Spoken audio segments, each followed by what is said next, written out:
আপনি কি লক্ষ্য করেছেন, প্রদীপ সবসময় নিচে রেখে জ্বালানো হয়? তা কেন? অনেকে ভাবে এটা শুধু নিয়ম, কিন্তু এর পেছনে আছে গভীর অর্থ। হিন্দু ধর্মে প্রদীপ মানে জ্ঞান ও আলোর প্রতীক, আর অন্ধকার মানে অজ্ঞতা। প্রদীপ নিচে রেখে জ্বালানো মানে অজ্ঞতা যত নিচেই থাকুক, জ্ঞান সবসময় উপরের দিকেই উঠবে।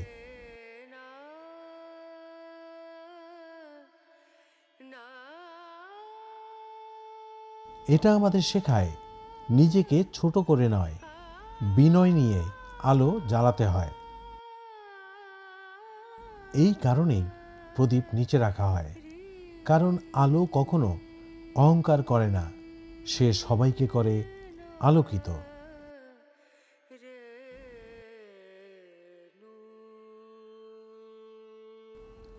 এটা শুধু ভদ্রতার চিহ্ন নয়, এর পেছনে আছে গভীর অর্থ।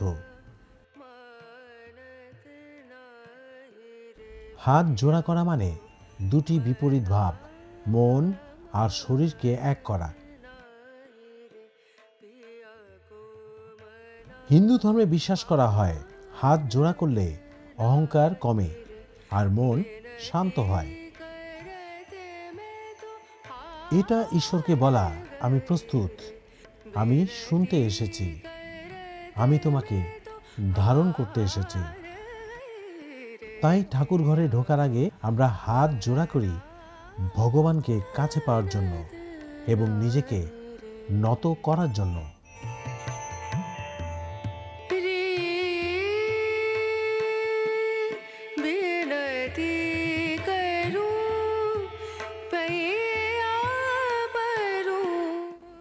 এই ঘটনাটি উৎপন্ন হয়েছিল ঋষি মুনিদের ভ্রান্ত ধারণা ভাঙার জন্য।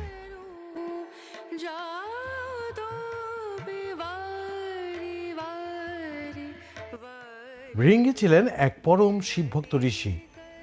একদিন কৈলাসে ভৃঙ্গি শিবের প্রদক্ষিণ করতে এলেন। তিনি শিবকে একাই প্রদক্ষিণ করলেন, কিন্তু পার্বতীকে ইচ্ছাকৃতভাবেই উপেক্ষা করলেন। পার্বতীকে তারা ভাবতেন শুধু গৃহিণী, যেন সৃষ্টিতে তার কোনো স্বতন্ত্র শক্তি নেই। এই ভাবনাটাই ছিল অজ্ঞানতার ফল। পার্বতী তা লক্ষ্য করলেন। তিনি বললেন, যেখানে শিব সেখানেই আমি, আমাকে বাদ দিয়ে কি শিবের পূজা সম্পূর্ণ হয়? কিন্তু ভৃঙ্গি উত্তর দিলেন, আমি শুধু শিবকে মানি, শক্তিকে নয়। তখন পার্বতী শিবকে বললেন, যদি আমায় ছাড়া তুমি পূর্ণ হও, তবে এই জগৎ কিভাবে চলছে? শিব বুঝলেন এই ভুল ধারণা দূর করা দরকার।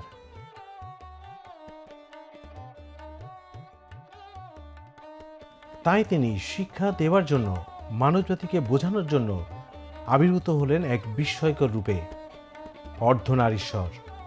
ডান পাশে রইল শিব, জটা, ত্রিনয়ন, ভস্মলিপ্ত দেহ, আর বাম পাশে প্রকাশ পেল পার্বতী, কোমল মুখ, অলঙ্কার, মাতৃত্বের আভা।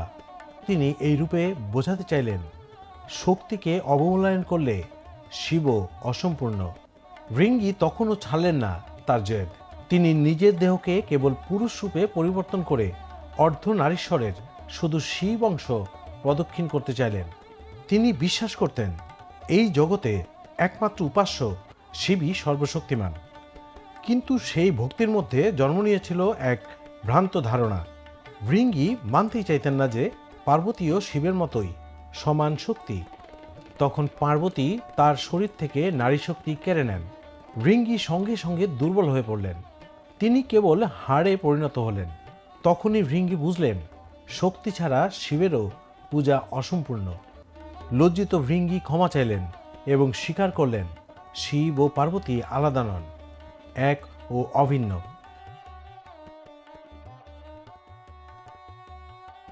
শিব তখন মৃদু হেসে বললেন, তুমি আমি, আর আমি তুমি। এই কথা প্রমাণ করতেই শিব নিজের দেহের অর্ধেক অংশে পার্বতীকে ধারণ করলেন। এই উপলব্ধিতেই জন্ম নিল একত্বের মহান দর্শন, যেখানে পুরুষ ও নারী নয়, শুধু পরিপূর্ণতা।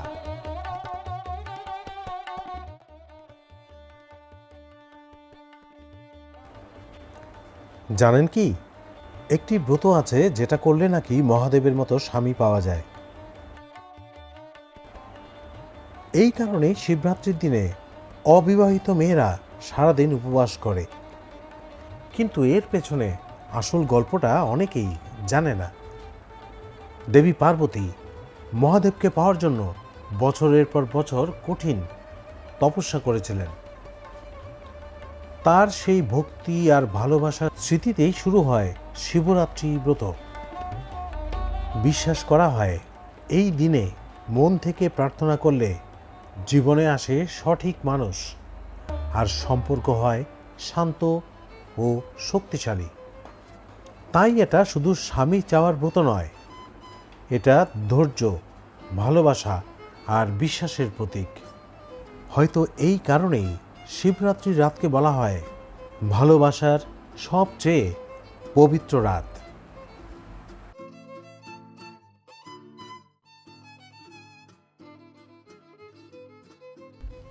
জানেন কি, একদিন পুরো পৃথিবী থেকে খাবার হঠাৎ উধাও হয়ে গিয়েছিল, আর তার কারণ ছিলেন স্বয়ং মহাদেব শিব।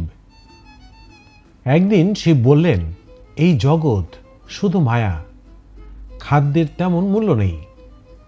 এই কথা শুনে দেবী পার্বতী নীরবে সিদ্ধান্ত নিলেন শিবকে সৃষ্টির আসল সত্য বোঝাতে হবে। সেই সিদ্ধান্ত থেকেই তিনি ধারণ করলেন অন্নপূর্ণা রূপ, আর তিনি মুহূর্তের মধ্যেই পৃথিবী থেকে সব খাদ্য অদৃশ্য করে দিলেন। দেবতা থেকে মানুষ সবাই ক্ষুধায় কাতর হয়ে পড়ল। কোথাও খাদ্য নেই। সকলের হাহাকার দেখে শিব নিজে বুঝলেন খাদ্যই জীবনের শক্তি।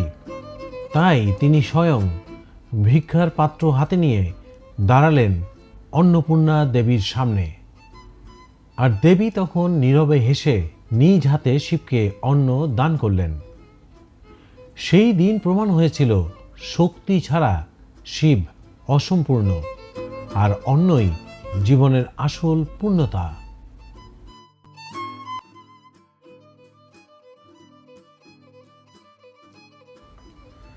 জানেন কি, ভারতের এমন এক বিখ্যাত মন্দির আছে যেখানে হাজার বছর ধরে শঙ্খ বাজানো সম্পূর্ণ নিষিদ্ধ। কিন্তু কেন? এর পেছনে আছে এক রহস্যময় কাহিনী। হিমালয়ের কোলে অবস্থিত বদ্রীনাথ মন্দির ভগবান বিষ্ণুর অন্যতম পবিত্র ধাম। এখানে প্রতিদিন হাজার হাজার ভক্ত আসেন, কিন্তু আশ্চর্যের বিষয়, এখানে পূজার সময় কোনো শঙ্খধ্বনি শোনা যায় না। কথিত আছে দেবী লক্ষ্মী একসময় গভীর ধ্যানে মগ্ন ছিলেন। সেই সময় শঙ্খের শব্দে তার ধ্যান ভঙ্গ হয়, তার মন অশান্ত হয়ে ওঠে। তিনি আর ধ্যানে বসতে পারেননি। সেটা জেনে যায় সকল দেবতারা। এরপর থেকে এই মন্দিরে শঙ্খ বাজানো বন্ধ করে দেওয়া হয়, যাতে দেবীর ধ্যান আর কখনোই ভঙ্গ না হয়।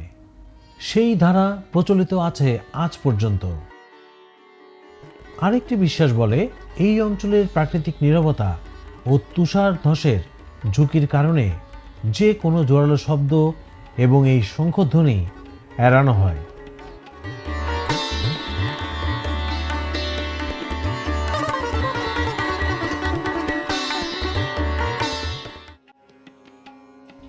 জানেন কি, এক সময় পৃথিবী ধ্বংস হয়ে যেত যদি মহাদেব শিব গঙ্গাকে নিজের জটায় না ধরতেন। ভাবুন তো, স্বর্গ থেকে নেমে আসছে এক ভয়ঙ্কর শক্তিশালী স্রোত, যার আঘাতে পুরো পৃথিবী ধ্বংস হয়ে যেতে পারে। সেই শক্তি আর কেউ নন, স্বয়ং দেবী গঙ্গা। তার গতিকে থামানোর ক্ষমতা তখন কারো ছিল না। দেবতা আর ঋষিরা ভয়ে কাঁপতে লাগলো। তখন সবাই ছুটে গেল মহাদেব শিবের কাছে।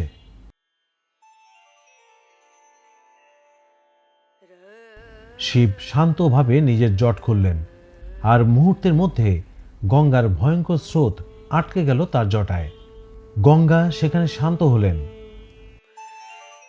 তারপর শিব ধীরে ধীরে তাকে পৃথিবীতে প্রবাহিত করলেন, যাতে জীবন বাঁচে। তাই বলা হয় গঙ্গা শুধু নদী নয়, তিনি শিবের করুণা আর নিয়ন্ত্রিত শক্তির প্রতীক।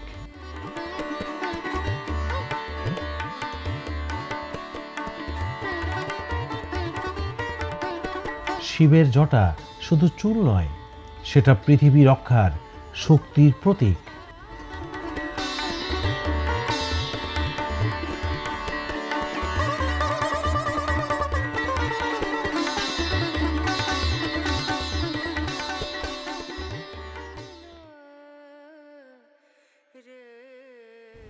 জানেন কি, এক সময় পৃথিবী ধ্বংস হয়ে যেত যদি মহাদেব শিব গঙ্গাকে নিজের জটায় না ধরতেন।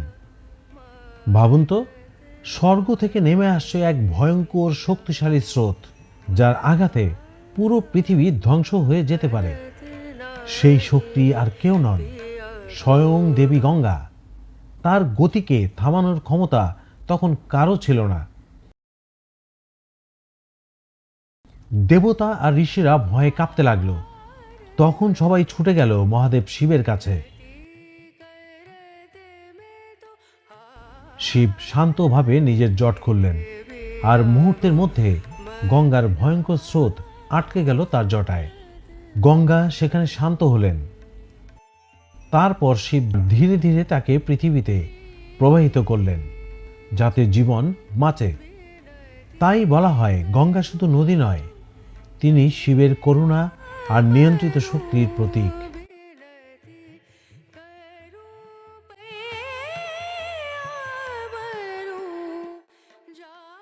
শিবের জটা শুধু চুল নয়, সেটা পৃথিবী রক্ষার শক্তির প্রতীক।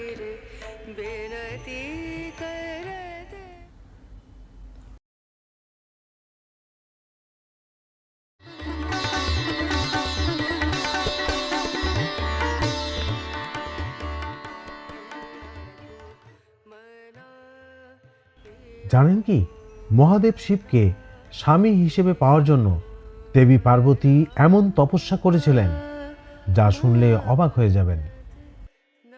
শৈশব থেকেই পার্বতী জানতেন তার ভাগ্যে লেখা আছে মহাদেব, কিন্তু শিব ছিলেন গভীর ধ্যানে, সংসার ও ভালোবাসা থেকে সম্পূর্ণ দূরে। তখন পার্বতী শুরু করলেন কঠিন তপস্যা। প্রথমে ফল খেয়ে, পরে শুধু পাতা খেয়ে, আর শেষে খাবার জল ছাড়াই বছরের পর বছর ধ্যান করতে লাগলেন। তার ভক্তি এতটাই শক্তিশালী ছিল, দেবতারা পর্যন্ত অবাক হয়ে গেলেন। পুরো প্রকৃতি যেন থমকে গিয়েছিল সেই তপস্যার সামনে।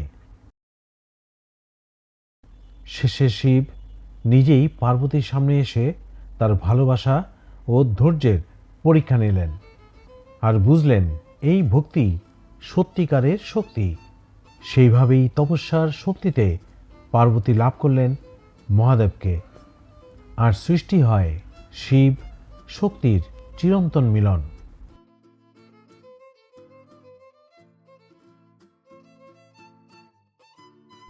ভালোবাসা যখন সত্যি হয়, তখন দেবতাও তার সামনে নত হন।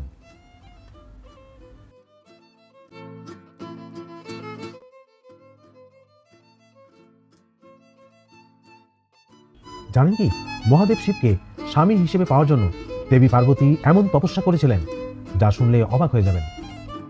শৈশব থেকেই পার্বতী জানতেন তার ভাগ্যে লেখা আছে মহাদেব, কিন্তু শিব ছিলেন গভীর ধ্যানে, সংসার ও ভালোবাসা থেকে সম্পূর্ণ দূরে। তখন পার্বতী শুরু করলেন কঠিন তপস্যা।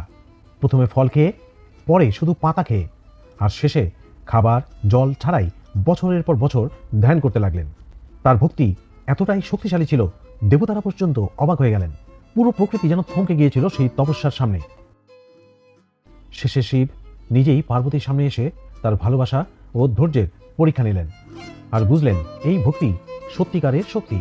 সেইভাবেই তপস্যার শক্তিতে পার্বতী লাভ করলেন মহাদেবকে, আর সৃষ্টি হয় শিব শক্তির চিরন্তন মিলন। ভালোবাসা যখন সত্যি হয়, তখন দেবতাও তার সামনে নত হন।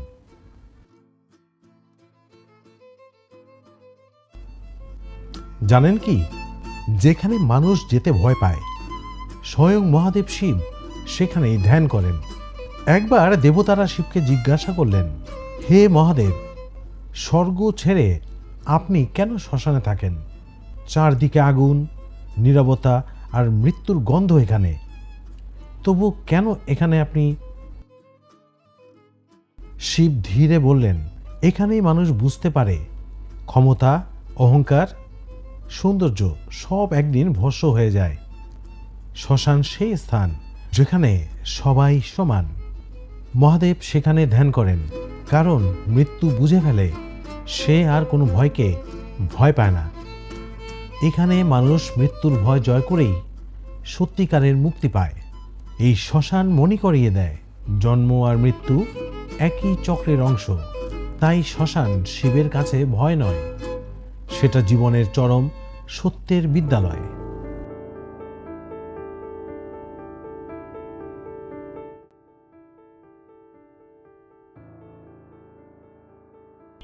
জানেন কি, পুরো বিশ্বকে বাঁচাতে স্বয়ং মহাদেব এমন কিছু করেছিলেন যার কারণে তার কণ্ঠ নীল হয়ে যায়। সমুদ্র মন্থনের সময় দেবতা আর অসুরেরা অমৃত খুঁজছিল, কিন্তু সবার আগে বেরিয়ে আসে ভয়ঙ্কর বিষ, হালাহল। সেই বিষের শক্তিতে পুরো সৃষ্টি ধ্বংস হতে বসেছিল। দেবতা, অসুর কেউই সেই বিষ সামলাতে পারল না। সবাই ছুটে গেল মহাদেব শিবের কাছে। এই সৃষ্টিকে রক্ষা করতে শিব নিজের হাতে সেই বিষ পান করলেন।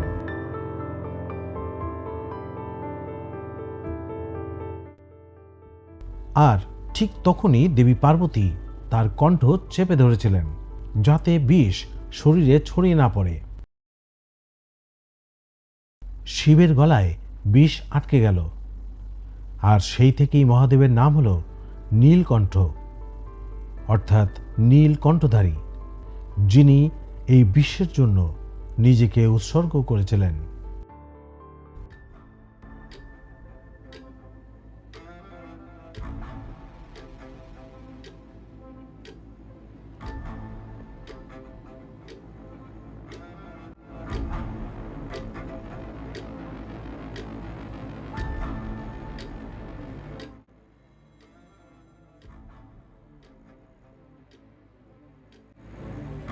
জানেন কি, মহাদেব শিবের তৃতীয় চোখ একবার খুললেই পুরো সৃষ্টি কাঁপতে শুরু করে।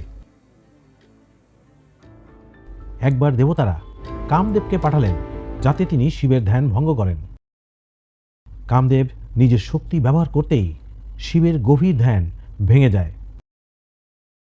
রাগে শিব তার তৃতীয় চোখ খুলে দিলেন, আর সেই অগ্নি শক্তিতে মুহূর্তের মধ্যে কামদেব ভস্ম হয়ে গেলেন। এই চোখ শুধু ধ্বংসের প্রতীক নয়, এটি সত্য, জ্ঞান আর মায়া ধ্বংস করার শক্তির প্রতীক। তাই বলা হয়, শিবের তৃতীয় চোখ খুলে মিথ্যা পুড়ে যায় আর প্রকাশ পায় চূড়ান্ত সত্য। শিবের তৃতীয় চোখ খুললেই জেগে ওঠে অগ্নিশক্তি। এই চোখ মায়া, অহংকার আর অশুভ শক্তিকে মুহূর্তেই ধ্বংস করে দেয়। তাই বলা হয়, এটা ধ্বংস নয়, সত্য প্রকাশের শক্তি।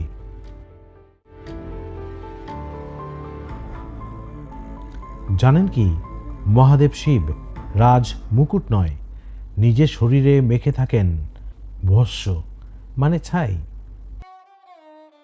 অন্ধকার শ্মশান, চারদিকে আগুনের আলো, আর সেই আগুনের মাঝেই ধ্যানমগ্ন মহাদেব শিব।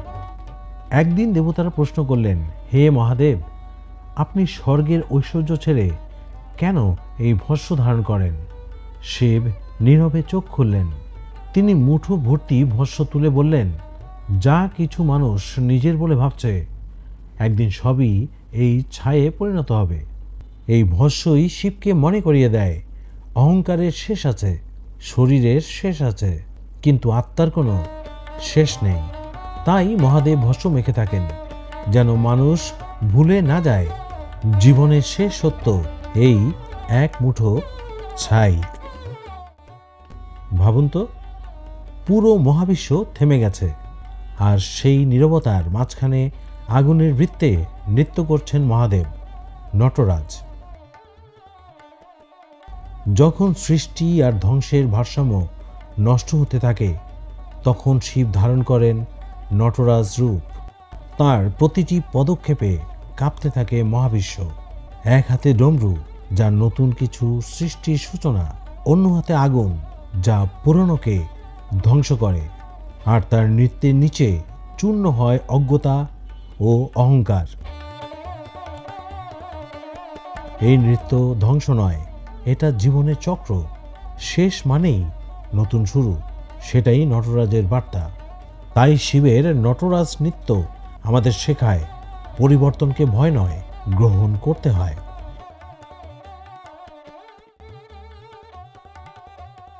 অন্ধকারে হঠাৎ এক শব্দ, ডম ডম ডম। বিশ্বাস করা হয় এই শব্দ থেকেই শুরু হয়েছিল মহাবিশ্বের স্পন্দন। মহাদেব শিব যখন নটরাজ রূপে নৃত্য করেন, তার হাতে থাকে এক ছোট্ট ডমরু। কিন্তু সেটি শুধু বাদ্যযন্ত্র নয়, এটা সৃষ্টির সংকেত। কথিত আছে ডমরুর কম্পন থেকেই সৃষ্টি হয় প্রথম ধ্বনি, আর সেই ধ্বনি থেকেই জন্ম নেয় ভাষা, শব্দ এবং জ্ঞানের সূত্র। একদিকে ডমরুর শব্দ সৃষ্টি করে জীবন, অন্যদিকে সেই ছন্দেই শুরু হয় ধ্বংসের পথ। সৃষ্টি আর প্রলয় দুটোই লুকিয়ে আছে এই এক শব্দে। তাই শিবের ডমরু শুধু সঙ্গীত নয়, এটা মহাবিশ্বের হৃদস্পন্দন।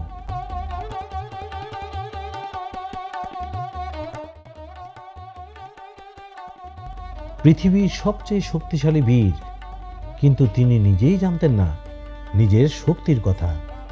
শৈশবে হনুমান ছিলেন দুষ্ট ও অপরিমেয় শক্তির অধিকারী। একদিন খেলতে খেলতে তিনি সূর্যকেই ফল ভেবে ধরতে আকাশে লাফ দেন। তার দুষ্টুমিতে ঋষিরা বিরক্ত হয়ে আশীর্বাদ সদৃশ এক অভিশাপ দেন, তুমি তোমার শক্তি ভুলে যাবে যতক্ষণ না কেউ তোমাকে তা স্মরণ করায়। বছরের পর বছর হনুমান নিজের শক্তি জানতেই পারলেন না, যতক্ষণ না সমুদ্র পার হওয়ার সময় জাম্ববান তাঁকে তার আসল শক্তির কথা মনে করিয়ে দিলেন।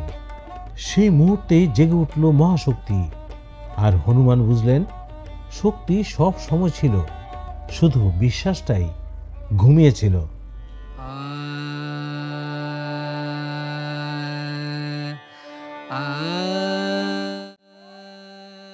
জানেন কি, সমুদ্র মন্থন শেষে যেই অমৃত পাওয়া গেল, সেই অমৃত সকল দেবতা ও অসুরেরা কিন্তু পান করতে পারেননি। দেবতা ও অসুররা উভয়ই চেয়েছিলেন প্রথমে তা পান করতে, কিন্তু অমৃত ভাগ্যবানদের জন্যই, আর তার জন্য একটি পরীক্ষার দরকার ছিল। দেবতারা হাস্যকল্পে এক চতুর পরিকল্পনা করলেন। সুদর্শন এক দেবী মোহিনী রূপ ধারণ করে অসুরদের বিভ্রান্ত করলেন, ফলে অসুরেরা অমৃত পান করতে পারল না। দেবতারা অমৃত পান করল এবং চিরজীবী হলো, আর অসুরেরা শুধুমাত্র তাদের চেষ্টার সীমা জানল, কিন্তু ভাগ্য তাদের পরোয়া করেনি। এই ঘটনা শেখায় শুধুই ক্ষমতা নয়, ধৈর্য, বুদ্ধি আর চতুরতা, সেগুলোই চূড়ান্ত বিজয় দেয়। জানেন কি, সবাই যেখানে তুলসী পাতা পূজায় ব্যবহার করে, সেখানে কেন মহাদেব শিবকে তুলসী পাতা দেওয়া হয় না? হিন্দু পুরাণ অনুযায়ী তুলসী দেবী ছিলেন এক মহান পবিত্র নারী, যাকে আমরা তুলসী দেবী নামে চিনি। তিনি ভগবান বিষ্ণুর অতি প্রিয় ছিলেন। কথিত আছে তুলসী দেবী একসময় শিবকে বিয়ে করতে চেয়েছিলেন, কিন্তু শিব ছিলেন তপস্যায় নিমগ্ন এবং সংসার থেকে সম্পূর্ণ বিচ্ছিন্ন। এই কারণে তিনি তুলসীর প্রস্তাব প্রত্যাখ্যান করেন। প্রত্যাখ্যাত হয়ে তুলসী দেবী অভিশাপ দেন, যেখানে শিবের পূজা হবে সেখানে আমার স্থান থাকবে না। তাই আজও শিব পূজায় তুলসী পাতার ব্যবহার করা হয় না, কিন্তু বিষ্ণু পূজায় তুলসী সবচেয়ে পবিত্র উপাদান। ধে